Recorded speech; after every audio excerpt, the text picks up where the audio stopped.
Any physical things that we do, even small things like, say, choosing water over a diet soda or choosing to exercise, anything that's considered a positive thing that's good supposedly for our bodies, is that going to raise our vibration? Well, yes, it can, but here's the thing that we must clarify about this. That when we say yes to something like that, then people do what they are sort of prone to do. They start putting activities and foods and different things in piles of good piles and bad piles. And then they want to say to everyone, no one should do that and everyone should do that. And we would rather that you look at it in this way. First, you want your action to be inspired from your place of alignment. So we're not encouraging that you take any action until you've come into alignment first. And you come into alignment by reaching for the best feeling thought you can find until you're consistently, chronically in a state of feeling pretty good. We would like your emotions to mostly be in the range of really interested to feeling really exhilarated, occasionally dipping into some contrast because you want to keep things moving along in terms of giving birth to more, but you want to consistently stay in this vibration of feeling pretty good. Now, once you do that, what begins to happen is things will occur to you. And here, let's start in another place. So you've been listening to us today talking about this vibrational reality. And we've been talking about getting in the vortex, getting in the vortex. So now we want to say to you that when you get in the vortex relative to a subject like abundance, where every time that subject comes up, you just get right in the vortex because you expect things to go well for you, and they do. So on that subject, you get in there, and all kinds of things that are of value to you relative to your abundance appear before you, and people watching you say, it's like you're born with a gold spoon in your mouth. Everything always turns out right for you, and you say, well, I just expect them to. So relative to that subject, let's say it's easy for you to get in there often. But let's say relative to the subject of your body or relative to the subject of health, because of things that you've observed and beliefs that you've established, you don't get in the vortex on that subject easily. You're on the outside of it. So even though you want well-being, let's say in this example that you hang around out there in hope and doubt, and so you're not always in the vortex. So what we want to suggest, it is such a clear picture if you're able to grasp it, is that what you're inspired to when you're in the vortex is a whole different set of experiences than what you're inspired to when you're not in the vortex.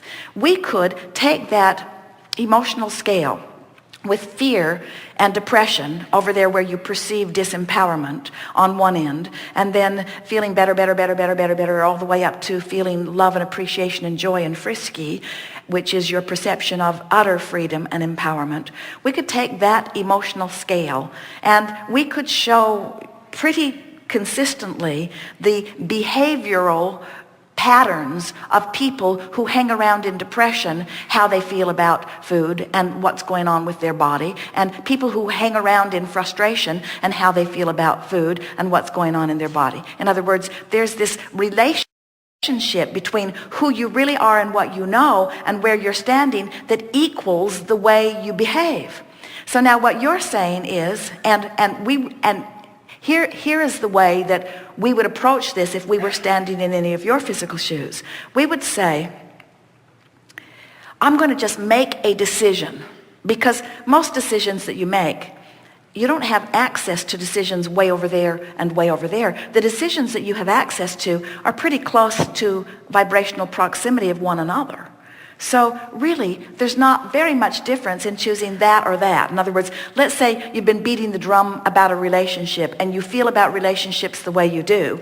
And so the universe delivers to you a range of opportunities to choose from, and we want to say to you, they're all pretty much the same, because they're all in the vicinity of where you've been vibrating. So what we like to say is, just pick one. Just pick one. Just make a decision and then do your best to line up with that decision. Just make a decision and line up with it, which means don't choose this and then worry that you've made the wrong choice. Don't choose this and then regret not choosing that. choose it and line up with it. And if that's your consistent pattern where you make you find the best feeling thought that you can find, and then from where you are, you make the best decision that you can find, understanding that there'll be another and another and another, in time you come to realize that the buffet that unfolds before you to choose from keeps moving up the emotional scale with you. So what we just said to you is, we cannot assign rightness or wrongness to any of the stuff that you're eating or not eating.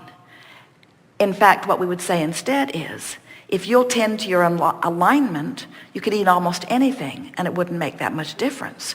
However, when you tend to your alignment, you will be inspired to the things that are the path of least resistance for you. Did you hear that? Because you can't factor your beliefs out of your alignment. So when you get into alignment, you've still got this flurry of beliefs over here, but we're really onto something. So this is what we were talking about earlier, where you go to the mall, you think the thought that brings you to the high vibration, and so now you're in sync with who you are. The path of least resistance will take into consideration every belief you have, because the path of least resistance is taking you to where you want to be given the beliefs that you hold. Did you hear that? That's big. That's the first time we've said that. That's important. Because what you want, what humans keep wanting us to say is there's one right path. It's why you squabble over whose religion is right. There's one right path, and we say there are endless right paths. The important thing is you're good and you're worthy, and what you want is laid out in the path of least resistance for you. And the better job you do at releasing those beliefs that don't serve you, the less resistance there is and the easier the path. But that's why you can accurately say, I discovered from my own personal experience that such and such a food isn't good for me. And we say, how do you explain that somebody else isn't having the same problem from it? Well, you explain it that they've got a different set of vibrations going on. And it's the vibrational relationship that equals the bigness of what you're living, not